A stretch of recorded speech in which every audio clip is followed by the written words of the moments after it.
7번 문제입니다. 다음 중 정부관에 대한 특징으로 옳은 것은, 자, 이 정부관에 대해서 물어보고 있는데 옳은 것을 묻고 있죠. 자, 여러분들 이렇게 표시하는 게 어떠세요? 좀 문제를 푸시는데 좀 도움이 되겠죠? 그리고 여러분들 문제를 푸시는데 헷갈리지 않고 문제를 푸시는데 훨씬 유용할 겁니다. 특히 시험장에 가서는 더 도움이 될 거니까 이렇게 계속해서 풀어나가도록 하겠습니다. 자, 1번. 보수주의 정부관은 자유주의 시장의 잠재력을 인정하되 시장 결함에 주목한다. 보수주의는 이런 시장 결함에 주목하고 있지 않죠.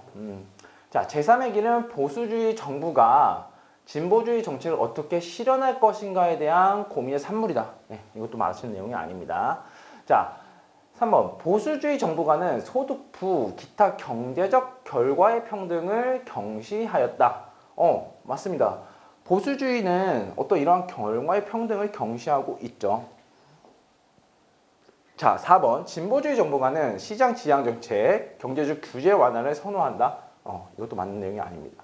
자, 5번. 보수주의 정부가는 합리적이고 이기적인 경쟁을 가정하며 공익 목적의 정부 규제를 선호한다. 어떤 이기적 경쟁을 인을 가정하는 것은 맞지만 어떤 공익 목적의 정부 규제를 선호하고 있지는 않죠. 더 자유로운 걸 원하죠.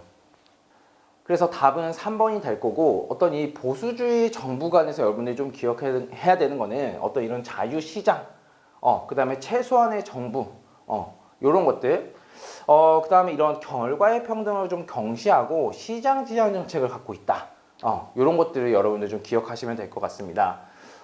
그러면서 이제 이 답과 선지들이 어떤 차이점을 두고 있는지도 여기 충분히 해설을 해놨고, 보수주의와 어떤 진보주의의 여러분들의 차이점을 조금 더 제가 쉽게 설명을 해드리면, 보수주의는 좀 경쟁을 좋아하고 시장지향적이고 자유주의적 성격을 갖고 있다면, 진보주의는 좀 더 경쟁보다는 분배 정책을 더, 재분배 정책 이런 것들을 원하고, 어떻게 보면 정부가 좀 더 참여해 주기를 원해요. 그래서 보통 보수주의와 진보주의를, 보수주의는 좀 엄격한 아버지, 상이라고 여러분들 생각하시면 되고, 그 다음에 진보주의는 좀 자유로운 아버지에 대한 설명들이라고 보시면 될 것 같습니다.